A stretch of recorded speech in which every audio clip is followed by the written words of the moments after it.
Hi, my name's Oliver Savage, and today I'm going to review Mass Effect, the first in the critically acclaimed trilogy that did do all the hard work for the future games. We'll start off with an introduction and overview of the game and the franchise it went on to spawn.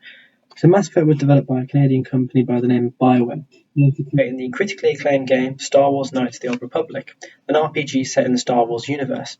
BioWare wanted more creative freedom and to free themselves from the shackles of the Star Wars franchise, and thus began development of a new IP in early 2004. Using their familiarity with the RPG elements from their previous game, the team at BioWare have gone to use a simpler interface and combat system, keeping Mass Effect the combination of both traditional RPG elements whilst also offering a level of action. At the time, they were still owned by Microsoft Studios, and therefore, on release on 20th of November 2007, Mass Effect was an Xbox 360 exclusive. However, it would go on to be ported to PC by Demiurge Studios, and the PlayStation 3 finally got a version of the game being bundled in the Trilogy edition. Now, moving on to the game itself, the presentation can make or break the first impressions a user takes when they first start to play. Now, Mass Effect knows it's in uncharted territory and introduces the player to a calming menu screen. The blue colour palette is already present with the charming tune Visual from the official soundtrack playing in the background. The menus on screen provide some calm before the incoming storm of the game's well-presented narrative. Straight from the get-go, there is control over aspects of the story and gameplay as the player decides who Commander Shepard will be and what their past is like. This already allows a player to interact with the character they're going to be spending the next 20 plus hours with, allowing an instant connection, helping engage the user from the beginning. And furthermore, the UI doesn't fall into the trap of being overcomplicated, especially as it's based on the more complex system of BioWare's previous game. It again keeps the blue colour palette and uses a contrasting orange colour. Whilst for some menus, such as upgrading Shepard and their squad mates, it uses a more positive green to represent the growth of the character's talents. These designs are sleek and help put across a futuristic setting, allowing the player to feel as if they're interacting with the game using the interface and technology from 2183.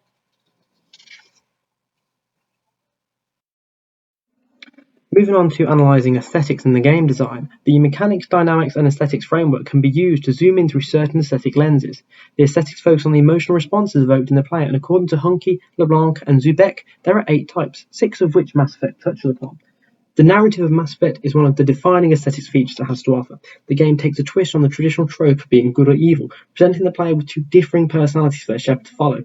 Paragon is represented as the light blue, as seen on the screen, on the left, representing the more noble and peaceful options, with the Renegade path represented as the red on the right, offering the more ruthless efficiency path. Furthermore, these dialogue twists can be made easy through the use of the narrative wheel mechanic. This makes the well-crafted story even more interactive, giving off the feel of a sci-fi movie alongside the colour palette as you fight to stop the main villain Saren in his mission to find the Conduit and unleash a killer machine race known as the Reapers. The game also satisfies 3 other parts of the framework. By creating their own view of the future of the human race, BioWare gave the players a new imaginary world that they can fantasize with, which also manifests in the sensation where the user experiences something completely unfamiliar, as they have the urge to discover new worlds supplied to them through the narrative. Finally, there's the expression and submission that it allows. So it allows players to control numerous aspects straight from the get-go. There's a choice of male or female Shepard, which in turn impacts the romance option. And as I've mentioned, there's control over backstory, appearance, and combat, allowing for expression through player choice. And this in turn can allow a connection to form in the game, which the players can come back for time and time again, despite constraints.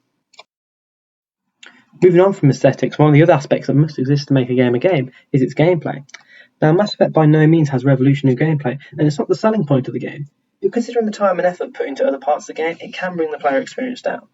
Utilising a third-person perspective, the gameplay switches from walking around and interacting with surroundings and non-playable characters, as seen on the left, to the combat, which consists of both third-person over-the-shoulder shooting mechanics, as well as the use of power and biotics seen on the right.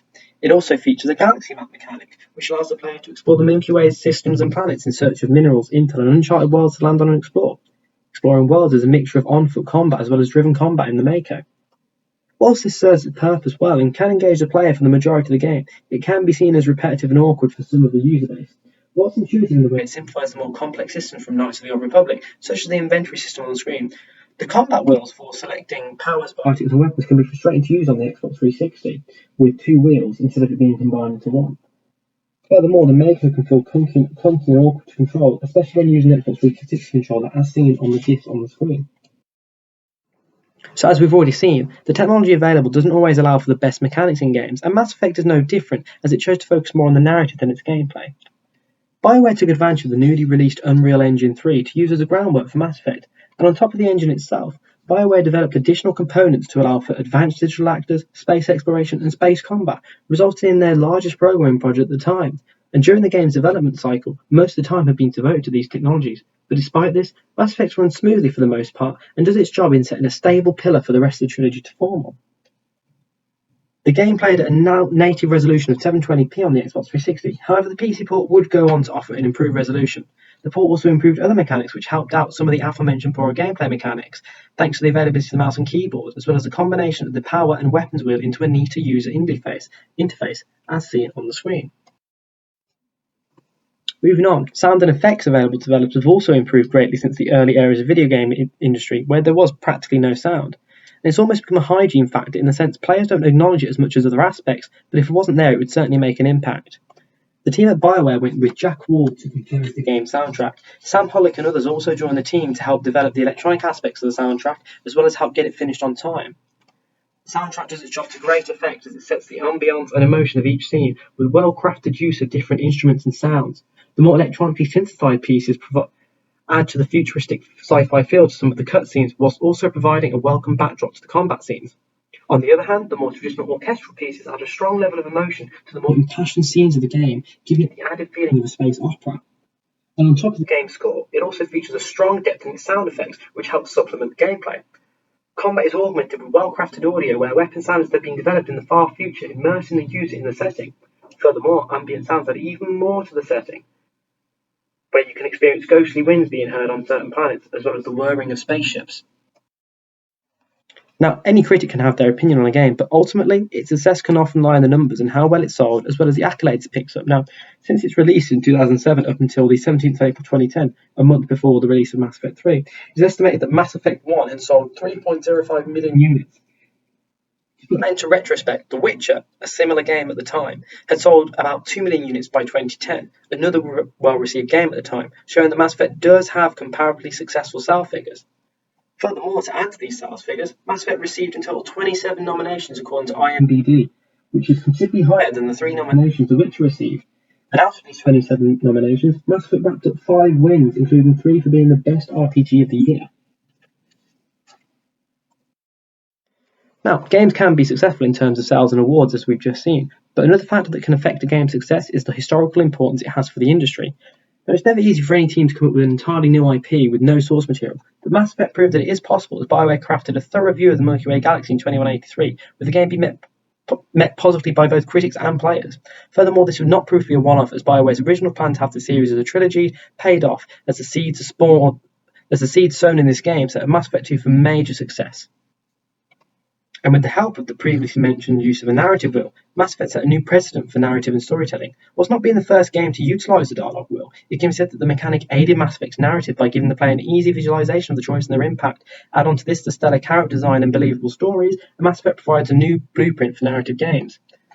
And Colin Moriarty of IGN would state in his Mass Effect 2 review for IGN on YouTube that the Mass Effect series was one of the defining video game franchises of the 7th generation. This was said before the release of the final game in the trilogy, showing just how far the franchise had come with only 2 games under its belt, showing that it does have a historical importance to the industry, and it acts almost as part of a blueprint of not just how to create a successful trilogy, but how to successfully create a new one. So after considering the breakdown of the game, looking at its historical importance, etc., does that answer the question, did Mass Effect do all the hard work for the trilogy? Now, looking back at the downfalls of Mass Effect, it's clear that in comparison to the future games in the trilogy, it doesn't have as good combat, and it does feature other mechanical issues. But on the whole, it's backed up by a solid narrative backbone, and without the set of the original trilogy, can the rest of the trilogy really stand on its own? And for me, the answer is no. A reason why Mass Effect 2 was so highly rated on sites such as Metacritic and IGN was because of its polish and how it took the example Mass Effect set and improved it tenfold. Before actual production began, BioWare created a list of goals to work towards based on feedback from fans and reviewers. So the company's main goal was to create an experience, and just like being a game, a more experience, already showing the commitment BioWare had to ensure the next game in the trilogy built upon the original strengths and weaknesses. With Hudson going on further to explain that BioWare was interested in a plot where optional stories had as much intensity as the main story, which we don't see as much in the first game, where some side missions feel as if they're simply copied and pasted with a bit of change in narrative. But with all this considered, Mass Effect does the hard work of being the first to experiment with the new IP, providing the staple groundwork for the rest of the trilogy to form upon. So, with all things considered, the final verdict for Mass Effect is a 7.5 out of 10 on the Xbox 360 and an 8.5 out of 10 on the PC. The game's strong branching narrative is its strong point, and when mixed with the well-crafted soundtrack and audio, it's a must-play for any RPG fan. And despite its pitfall in gameplay, BioWare recognise that this is not where the game needs to be at its strongest, and as mentioned, makes up for it with its storytelling, and is also improved upon in the second game. And whilst not being a massive improvement, the PC version does provide some upgrades both graphically and mechanically, with better maker control alongside a combined power and weapon wheel, giving it its extra point. So thank you for listening.